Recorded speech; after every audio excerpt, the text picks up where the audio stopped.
हिंदुस्तान की शिक्षा प्रणाली में बदलाव की बात एक लंबे अरसे से हो रही है। आखिरकार अब उसका कुछ नतीजा दिखने लगा है। यूजीसी बीए के लिए नया सिलेबस लेकर आया है। इस सिलेबस में मुगलों के इतिहास की बजाय भारतवर्ष के इतिहास, भारतवर्ष की महान परंपराओं और वेदों को ज्यादा महत्व दिया गया है। टीएफआई पर आपका स्वागत है। मैं महिमा पांडे आपको बताऊंगी कि कैसे यूजीसी ने नए सिलेबस में मुगलों की महानता के वामपंथी इतिहासकारों द्वारा रचे गए षड्यंत्र को किनारे कर वेदों और भारतवर्ष को बढ़ावा दिया है। देश की शिक्षा क्षेत्र में एक बड़ा बदलाव होने जा रहा है। यूजीसी बीए के लिए नया सिलेबस लेकर आया है जो मुगलों के इतिहास पर कम और भारत और संस्कृति पर अधिक केंद्रित है। भारतीय इतिहास के परिप्रेक्ष्य में देखा जाए तो यह अद्भुत है। दरअसल विश्वविद्यालय अनुदान आयोग यानी कि यूजीसी ने फरवरी और मार्च के बीच कई स्टेक होल्डर से सुझाव प्राप्त करने के बाद इस सप्ताह learning outcome based curriculum framework के तहत स्नातक इतिहास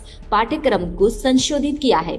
हालांकि इस अंडर ग्रेजुएट कोर्स के सिलेबस के सामने आने के बाद कई लोग हंगामा भी खड़ा कर रहे हैं। इस सिलेबस में वैदिक साहित्य पर अधिक ध्यान दिया गया है और मुगल कालीन इतिहास को कम किया गया है। मुगल कालीन इतिहास के बजाय भारतीय साम्राज्य जैसे विजयनगर को अधिक महत्व दिया गया है। हम सब इस बात से अच्छी तरह से वाकिफ हैं कि पुरानी पठन सूची में सिर्फ आक्रमणकारियों का महिमा मंडन किया गया था।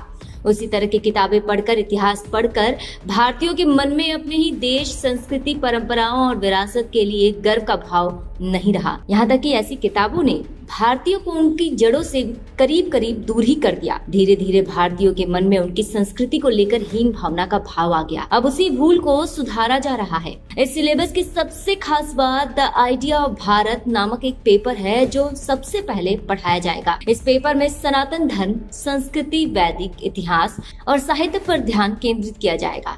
इस पेपर का मकसद भारतीय युवाओं को उनकी मातृभूमि से जोड़ना है। वामपंथियों ने अपनी मनमानी कर देश के इतिहास के साथ बहुत छेड़खानी की है और देश की संस्कृति तथा इतिहास को नकारने का भरपूर प्रयास किया है। ये उसी नैरेटिव को बदलने की एक शुरुआत है। सिलेबस का पहला paper the idea of Bharat भारतीय इतिहास के एक भारतीय दृष्टिकोण के लिए आधार निर्धारित करता है। इसमें भारत के ज्ञान, कला, संस्कृति, दर्शन और विज्ञान के बारे में पढ़ाया जाएगा। इस पेपर के चैप्टर कुछ ऐसे हैं जिन्हें हमारी संस्कृति का, हमारे अस्तित्व का सार कहा जाए तो ये गलत नहीं होगा। इस यूनिट में भारतवर्ष की समझ, भारत की शाश्वतता, समय और स्थान की भारतीय अवधारणा, वेद, वेदांग, उपनिषद, महाकाव्य, जैन और बौद्ध साहित्य, स्मृति, पुराण आदि के महत्व को वर्णित किया गया है। अगला यूनिट भारतीय धर्म, दर्शन और वसुदेव कुटुम्बकम पर आधारित है। इसमें धर्म और दर्शन की भारतीय धारणा के बारे में युवाओं को पढ़ाया जाएगा। वहीं वसुदेव कुटुम्बकम की अवधारणा को मनुष्य, परिवार, समाज और दुनिया के परिप्रेक्ष्य में पढ़ाया जाएगा।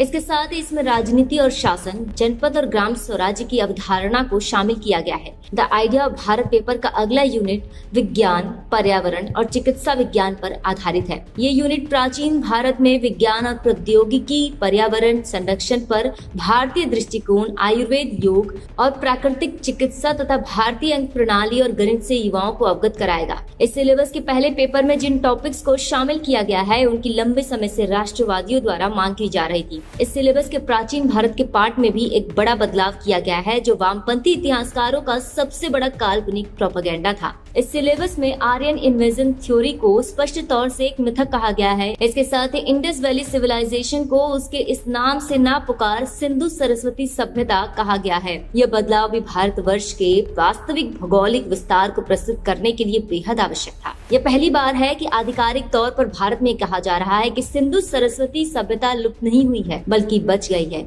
हमारे सनातन राष्ट्र की सांस्कृतिक निरंतरता स्थापित करने की दिशा में एक बड़ा कदम है। इस सिलेबस में सिंधु सरस्वती सभ्यता और वैदिक सभ्यता के संबंधों को पढ़ाया जाएगा। साथ ही सिंधु सरस्वती सभ्यता की महत्वपूर्ण विशेषताएं, उसकी निरंतरता, पतन और उत्तरजीविता को शामिल किया गया है। सबसे महत्वपूर्ण बात यह है कि सिलेबस में भारत पर मुस्लिम शासन के प्रभाव पर एक अध्याय है। भारत पर अरब बाद के इस्लामिक आक्रमणकारियों का प्रभाव अभूतपूर्व था। इस पर चर्चा और बहस की जरूरत है।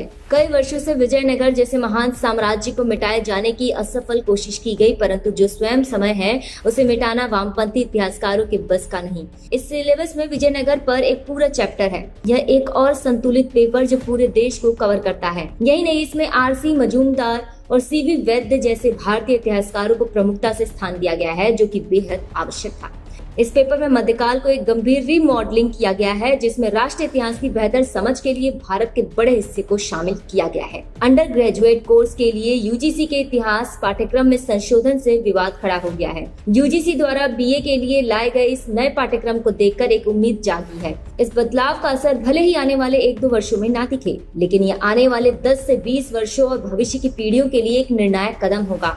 न सिर्फ वे भारतीय संस्कृति के महत्व को समझ पाएंगे, बल्कि अपनी जड़ों से भी जुड़ पाएंगे और साथ ही भारत पर इस्लामिक शासन के नकारात्मक असर को आत्मसात कर सकेंगे।